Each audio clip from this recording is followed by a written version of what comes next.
tout d'abord, cela nous procure une joie immense et puis aussi un certain niveau de fierté. Nous sommes très heureux d'avoir reçu ce certificat qu'aujourd'hui de la part de Bureau Veritas qui concrétise les actions qui sont menées par la société en vue d'améliorer son organisation, de voir l'avenir de manière sereine et aussi de renforcer l'image professionnelle de l'aéroport de Dakar-Blaise-Diagne. Bureau Veritas en parlera mieux que moi tout à l'heure puisque c'est eux qui sont chargés de ça. Pour nous, ça a été beaucoup d'efforts dans le cadre, comme je viens de vous le dire, de notre amélioration de l'organisation, des procédures, des objectifs qualité que nous nous sommes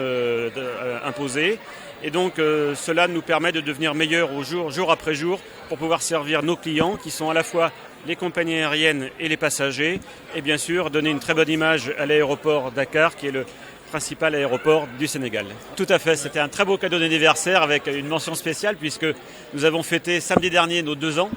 2 ans qui se sont déroulés avec beaucoup d'étapes et beaucoup de progrès. Nous l'avons vécu ensemble au fur et à mesure des étapes que ces étapes étaient franchies. Vous en avez été les témoins. Et donc aujourd'hui, nous sommes heureux de la manière dont les choses avancent. Et nous travaillons encore à améliorer à la fois la qualité de service, mais aussi le nombre de passagers qui fréquentent l'aéroport. Ce n'est pas la dernière étape, effectivement. Maintenant, nous allons continuer à améliorer notre outil. Nous allons commencer à faire quelques petits investissements de manière à pouvoir mieux accueillir le trafic passager. Et puis nous envisageons l'avenir aussi de manière à rendre l'aéroport plus accueillant, plus rentable, plus efficace, toujours tourné vers nos clients. Alors c'est une certification globale qui vise à la fois l'amélioration de l'organisation, l'évolution de nos procédures. Donc tous les départements, toutes les directions de l'aéroport ont été concernés. Et cela passe par du travail acharné et important. Et je tiens à féliciter tous les employés de l'AS, qu'ils soient les pilotes ou les copilotes des différents processus, pour l'excellent travail qu'ils ont réalisé pour obtenir ce certificat. Jaco, je suis le directeur général de Bureau Veritas Sénégal. Et également, j'ai un rayonnement sur le Mali et la Mauritanie. Toute entreprise qui veut améliorer son efficacité se doit de mettre en place un plan de management de la qualité. Ce plan de management de la qualité a pour vocation de bien maîtriser parfaitement son organisation, qui a donc d'une part la finalité, c'est d'économiser sur les coûts, d'économiser sur un certain nombre de process et également d'apporter une plus grande satisfaction aux clients. Le directeur général l'a souligné tout à l'heure, par exemple, un certain nombre d'indicateurs, comme des petits personnages contents, pas contents, permettent aux passagers et aux usagers de pouvoir donner une appréciation. Et quand l'appréciation est négative, ça permet d'apporter une correction immédiate sur le point. Une fois qu'on a mis en place ce système de management de la qualité, on peut prétendre à la faire reconnaître de façon internationale par une norme qui s'appelle la norme 9001 version 2015. Cette reconnaissance permet à ce que l'entreprise soit reconnue par tous les organismes à travers le monde, puisque c'est une norme internationale, et garantit la crédibilité de cette reconnaissance. Bureau Veritas, présent au Sénégal, je rappelle depuis plus de 120 ans, est un organisme qui permet d'accréditer cette norme. Ce qui a plaidé pour cet aéroport, en tout cas ce qui a démarqué la certification de cet aéroport par rapport à d'autres entreprises qui se présentent pour la certification, c'est surtout d'une part la totale collaboration et la totale transparence dans lequel l'audit s'est déroulé. Les collaborateurs de M. Xavier Marie ont accueilli l'auditeur, lui ont montré tout ce que l'auditeur souhaitait voir et ça mérite d'être souligné parce que ce n'est malheureusement pas toujours le cas. Et le deuxième point important, ce sont les non-conformités. comme il a été souligné dans le discours, ça arrive également malheureusement peu souvent et ça a le mérite d'être reconnu, c'est-à-dire que les critères, le référentiel doit satisfaire un certain nombre d'exigences. Chaque exigence qui n'est pas reconnue est sanctionnée par une non-conformité qui peut être mineure ou majeure. Et dans le cas de l'aéroport international, il n'y a eu aucune non-conformité. C'est vraiment, pour un aéroport si jeune, le fruit d'un très grand travail qui a été réalisé par tout l'ensemble des collaborateurs de l'AMD. Je ne saurais vous dire, à ce jour, il y a quelques grands aéroports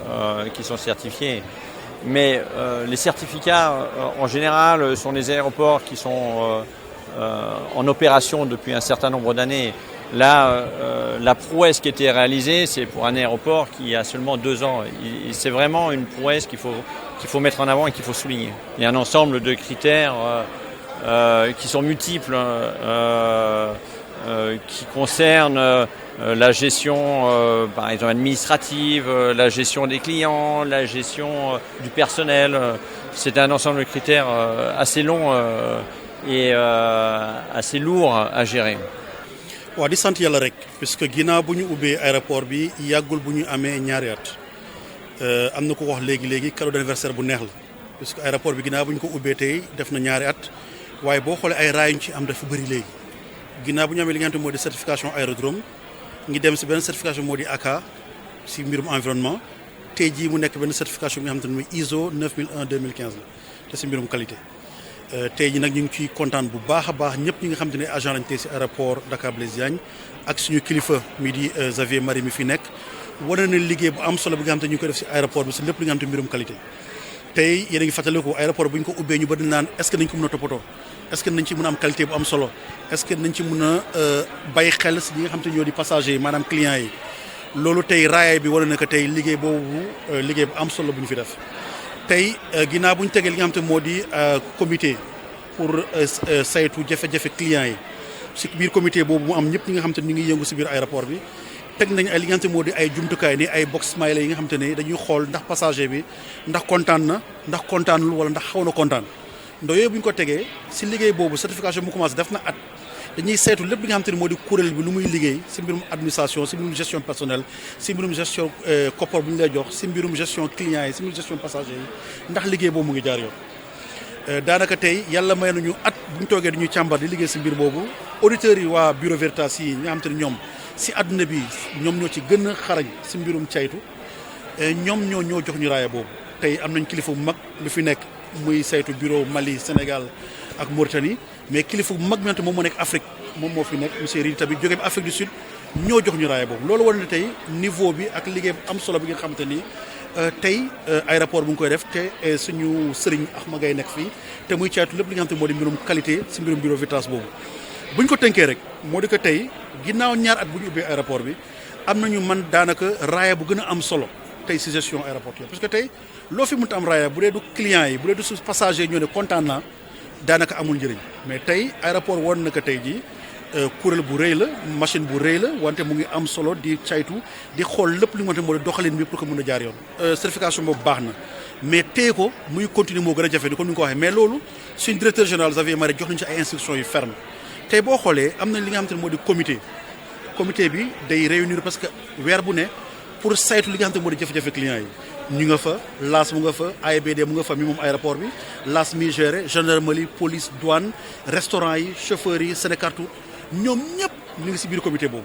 tey jafe-jafe ngeen am yëpp si aéroport yooyu jafe-jafe yëpp day ñëwaat si comité boobu ngi sayta poñ ak poñ pour que point yooyu mën a régler boo xoolee tey ñun si liggéey boobu la ñu suñu kilifa Xavier Marie sas pour que chaque jour effort yooyu nga mun ko di ko yokk pour que tey passager bi aéroport Dakar Blaise Diagne nekk aéroport bu mucc bu gën a xarañ tey si Afrique te mun naa ne tey ginnaaw lii yëpp ñu ngi si yoon bu baax. waaw Bureau Veritas dafa nekk Sénégal boobaak léegi def na téeméeri at ak ñaar fukk xam-xamam màcc jëm ci saytu saytu bi ñu def ci aéroport bi pour jox raay bi nag mooy saytu bi ni ko hors norme bi ISO 2015 waxee la maanaam dañu saytu contexte transport aérien ak aéroport ni muy doxee saytu aussi engagement bi nga xam ne directeur général bi jël na ko maanaam bu ko jëlee def na am na benn politique qualité bu mu génne politique qualité bi waxtaan na ci collaborateurs yi muy liggéey ba ñëpp xam lan mooy politique qualité bi ñëpp jël ko di ko jëfee di ko doxalee chaque jour loolu bu weesoo dinañ xool ni nga xam ne si noonu lañ planifier liggéey bi maanaam kan mooy def lan la tax mu koy def kañ la koy def ak naka la koy defee yooyu mooy planification dañ koy saytu dinañ saytu jumtukaay yi nga xam ne si ñoom soxla nañ ko pour liggéey planification boobu mooy ba mën a nekk ay ressources humaines mën a nekk ay ressources financières mën a nekk ay ressources matérielles yoo xam ne direction bi moo ko war a jox nit ñi liggéey pour ñu mën a mbébét bi nga xam ne si am nañ ko ñu mën ko réaliser bu loolu weesoo dinañ xool am na ay jumtukaay yu ñu teg yoo xam ne dañ koy contrôler liggéey bi ko def nañ ko nii lañ ko tàmbalee fan lañ ci toll ndax liñ ci saytoon gis nañ ko loolu objectif yi nga xam ne si fixé woon nañ ko ci départ bi ndax atteindre nañ ko suñ ko atteindre lan moo tax atteindre ñu ko ak naka lañ mën a def ba jafe-jafe yi nga xam ne ñu ngi koy jànkoote ñu mën koo yëkkati donc yooyu yëpp mi ngi ko xoolee macha allah gis nañ ne vraiment comme ni nga ko waxee ci tubaab ñaari at ak boobaak lay rek la aéroport bi ubbi mais gis nañ ne loolu lépp matale nañ ko macha allah amul benn jafe-jafe boo xam ne si gis nañ ko te loolu dafa jafe parce que kuréel goo xam ne judd na ay ñaari at ak yooyu ñu audité ko gisuñu ay jafe-jafe ci mbiram yombul surtout mbirum aéroport moo tax ñun dañu kontaan trop ànd ak LIMAC ak AIBD pour vraiment décerner certification boobu bi nga xam ne si mooy wóor ne système qualité bi nekk fii ci aéroport bi macha allah mucc na ayib dox na. yooyu yëpp ci la bokk parce que processus la maanaam dafa ay processus accueil am na ay processus transport am processus yi nekk ci aéroport bi yëpp maanaam dañuy am benn mbébét bi mooy lan ñi nga xam ne si ñooy jëfandikoo aéroport bi mën a am mbégte li ñuy wax satisfaction. te satisfaction pour ku nekk dafa am fooy xëcc di jëmale donc processus yëpp saytu nañ ko gis nañ ne macha allah ñi ngi wàccoog charte yi nga xam ne si moom la norme bi teg parce que norme bi dafa jafe dafa am ay charte yu bëri yu mu teg noo xam ne si ku ko matalewul normalement war a am certification bi mais bi ñu ko saytoo franchement gis nañ ne lépp mat na moo tax kontaan nañ trop pour jox leen certificat. non xam nga incident bi xam nga affaire processus la même bu incident amee naka la ñuy gérer incident bi loolu moo am solo incident bu amee ñu jàngat incident bi lan moo tax mu am lan la ñu war a def ba ëllëg dootu am loolu moo am solo mais du instant bi en tant que tel parce que loolu moo processus ñoo dëkk mais su amee naka la ñuy def ba du am déjà nan la ko lañ koy fekkee même bis bu yàlla dogalee mu am aussi yan jumtukaay la ñuy jël pour analyser les causes teg des plans d'action pour ko defee ëllëg loolu dootu fi am loolu lépp aussi saytu nañ ko ci mbirum audit parce que waaw du ñàkk ñu jox ay recommandations xam nañu am na ay pistes d'amélioration recommandation mooy amélioration continue bi mooy am na li ñu teg lépp baax na mais buñ naagoo rek mën nañ faqastalu ba bàyyi suñu loxo am loo xam ne war nañ ko duñ ko def moo tax amélioration mooy ñu